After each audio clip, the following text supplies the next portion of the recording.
Went to the attractions of the busy world. William Wordsworth. When, to the attractions of the busy world, preferring studious leisure, I had chosen a habitation in this peaceful vale. Sharp season followed of continual storm and deepest winter.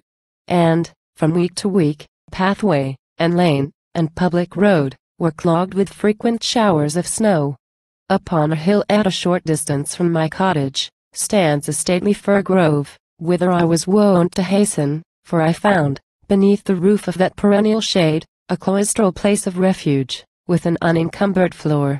Here, in safe covert, on the shallow snow, and, sometimes, on a speck of visible earth, the redbreast near me hopped. Nor was I loath to sympathize with vulgar coppice birds that, for protection from the nipping blast, hither repaired. A single beech tree grew within this grove of firs. And, on the fork of that one beech, appeared a thrush's nest.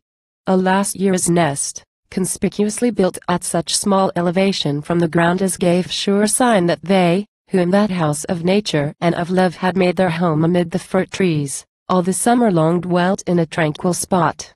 And oftentimes, a few sheep, stragglers from some mountain flock, would watch my motions with suspicious stare, from the remotest outskirts of the grove, some nook where they had made their final stand, huddling together from two fears, the fear of me and of the storm. Full many an hour here did I lose. But in this grove the trees had been so thickly planted, and had thriven in such perplexed and intricate array, that vainly did I seek, beneath their stems a length of open space, where to and fro my feet might move without concern or care. And, baffled thus, though earth from day to day was fettered, and the air by storm disturbed, I ceased the shelter to frequent, and prized, less than I wished to prize, the calm recess. The snows dissolved, and genial spring returned to clothe the fields with verdure. Other haunts meanwhile were mine. Till, one bright April day, by chance retiring from the glare of noon to this forsaken covert, there I found a hoary pathway traced between the trees, and winding on with such an easy line along a natural opening, that I stood much wondering how I could have sought in vain for what was now so obvious. To abide, for an allotted interval of ease, under my cottage roof, had gladly come from the wild sea a cherished visitant.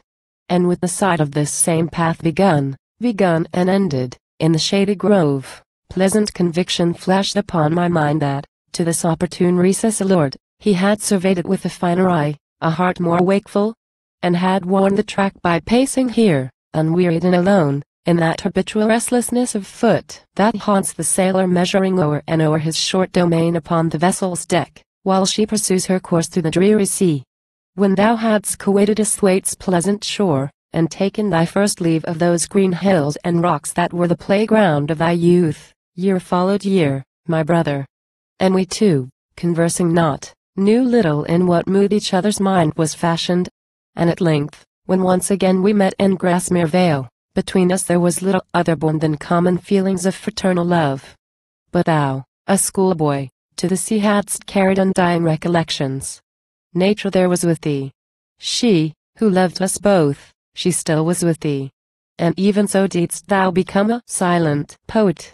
From the solitude of the vast sea didst bring a watchful heart still couchant, an inevitable ear, and an eye practiced like a blind man's touch.